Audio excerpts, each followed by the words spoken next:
আসসালামু আলাইকুম। জাতীয় পার্টির চেয়ারম্যান জিএম কাদের যে কথাগুলো বলছেন সেগুলো শুনলে অনেকেরই মনে হতে পারে, কেউ কেউ বলুন জিএম কাদের হয়েছেটা কি। এবং আমরা বাই দ্য ওয়ে জাতীয় পার্টির সূত্রে যখন কথা বলি তখন শুনি অনেকে নাকি জিএম কাদের সম্পর্কে বলেন যে এই ভদ্রলোক কিছু একটা পেয়েছে, কোথা থেকে কোনো সিগন্যাল পেয়েছে কিনা, বা জাতীয় পার্টি ইলেকশনে যাচ্ছে, ইলেকশনের পরিবেশ তার জন্য অনুকূল না, তারপরেও কিন্তু তিনি বেশ ছাড়ছেন আর কি, বাক্যবান ছাড়ছেন।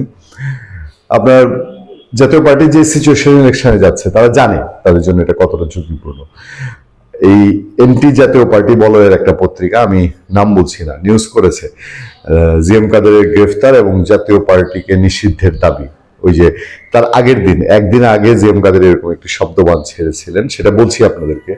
তখন তো ওই নিউজটা পুরাটা ঘেটে কার দাবি, কোথাকার দাবি, কোন সমাবেশ, কোন বিবৃতি, এগুলো তেমন একটা পাওয়া যায়নি। ওই মন গড়া মানে হচ্ছে তার একদিন আগে, আমি আজ যখন 23 জানুয়ারি 2025 কথা বলছি, তার একদিন আগে জিএম কাদের প্রথম বাংলাদেশে আনুষ্ঠানিকভাবে, কেউ বলে না, অনানুষ্ঠানিকভাবে বলে, তিনি বলছেন যে এবং বডি ল্যাঙ্গুয়েজ ডেলিভারি ছিল কিন্তু সাংঘাতিক জোরদার, যে কি গণভোট গণভোট প্রত্যাখ্যান করুন,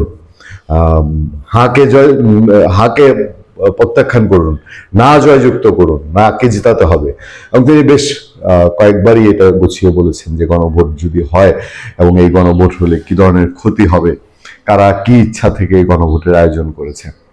এবং এই কথাগুলো নিশ্চয়ই যারা গণভোটের জন্য এবার কাছা দিয়ে নেমেছেন, গণভোটে হা জয়যুক্ত করার জন্য নেমেছেন, তাদের নিশ্চয়ই ভালো লাগার কথা না খুব একটা।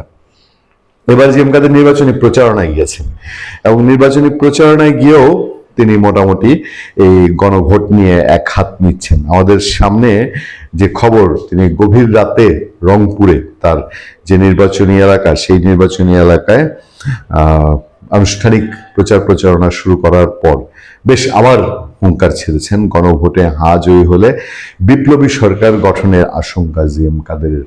এই আশঙ্কার কথা আমরাও এর আগে নানানভাবে বিভিন্ন সূত্রে খবর পেয়ে আমি আপনাদেরকে জানিয়েছিলাম। গণভোটে হা জয়ী হলে বর্তমান সরকার একটা বিপ্লবী সরকার গঠন করবে বলে আশঙ্কা প্রকাশ করেছেন জাতীয় পার্টির চেয়ারম্যান ও রংপুর 3 আসনের এমপি প্রার্থী জিএম কাদের।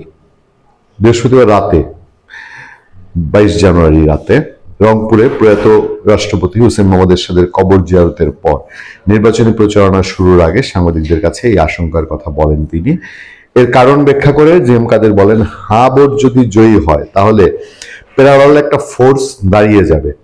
আমরা বিশ্বাস করছি, আশঙ্কা করছি যে তারা বিপ্লবী সরকার গঠন করবে, করার পর তারা বলবে যে যেহেতু আমরা হা ভোট পেয়েছি, জনগণ আমাদের ম্যান্ডেট দিয়েছে, কাজে আমাদের কথা মতো চলতে হবে। মানে বিএনপির কপালে গুড়ে বালি। বিএনপি যে কোন আশায়, কোন মরিচিকার পেছনে দৌড়াচ্ছে, এই আশঙ্কা কিন্তু আছে। জিএম কাদের বলেছেন বলে না, চারদিকে বিএনপি মানুষের মধ্যেও কথা হয় যে করছে কি দলটা কি কিছুই বুঝতে পারছে না কোথায় যাচ্ছে তারা। জিএম কাদের বলেন, হা জয়যুক্ত হলে তারা, মানে অন্তর্বর্তী সরকার, বলবে আমাদের প্রত্যেকটি সংস্কার সংসদে পাশ করাতে হবে, মানে সংসদ এবং সরকারকে তাদের কথা মতো চলতে বাধ্য করবে। তার মানে এত হইচই করে আমরা একটা সংসদ বানালাম, একটা সরকার বানালাম, সেটা কার্যকারীভাবে কোনো কাজ করতে পারবে না। তাদেরকে, নির্বাচিত সরকারকে, এদের এই অন্তর্বর্তী সরকারের অধীনে কাজ করতে হবে, ওটা যেটা বলবে সেটাই পাশ করতে হবে। মানে হা যদি জয়যুক্ত হয়, জিএম কাদের বলছেন এটা এমন নির্বাচন হবে যেখানে ক্ষমতা হস্তান্তর হবে না। খুব ডেঞ্জারাস আশঙ্কা। কিন্তু আমরা জানতে চাই, বর্তমান অন্তর্বর্তীকালীন সরকার পরিষ্কার করে বলুক, যেদিন নির্বাচিত সরকার আসবে তারপর থেকে আমরা আর থাকব না। কিন্তু তারা সেটা বলছে না। তারা থাকার কথা বলছে কারণ তাদের জুলাই চার্টার পাশ করাতে হবে।